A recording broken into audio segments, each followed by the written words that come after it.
इस गीत के गायक हैं आवाज के जादूगर मिस्टर कवि किशन और मिस रूपा। संगीत सरगम म्यूजिकल ग्रुप। सब्सक्राइब करें कवि किशन चैनल को।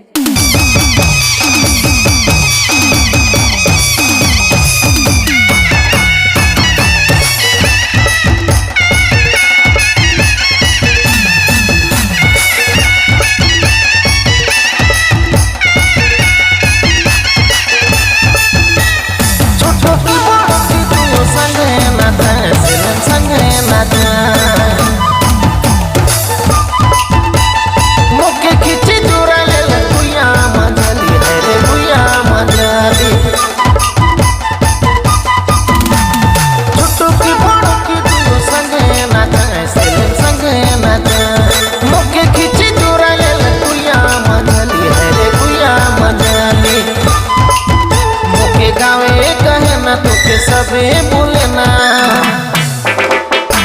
पगला पगली पगला पगली मुखे गावे कहे ना तोके सबे बोलना पगला पगली पगला पगली।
सबे बोलना पगला पगली पगला पगली मुखे गावे कहे ना तोके सबे बोलना पगला पगली पगला पगली।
सबे बोले ना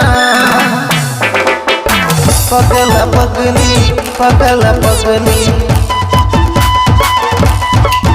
मुखे गावे कहे ना तुके सबे बोले ना पगला पगली पगला पगली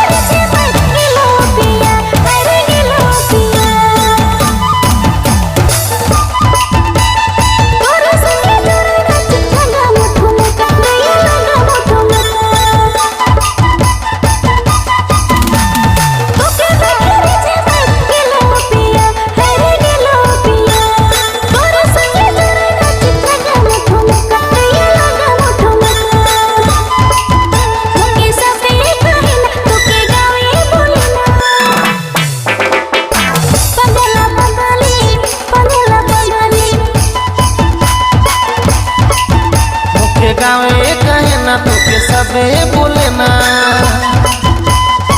पगला पगली पगला पगली मुके गावे कहे ना तुके सबे बोले ना पगला पगली पगला पगली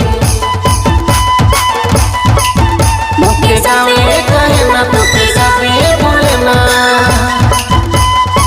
पगला पगली पगला पगली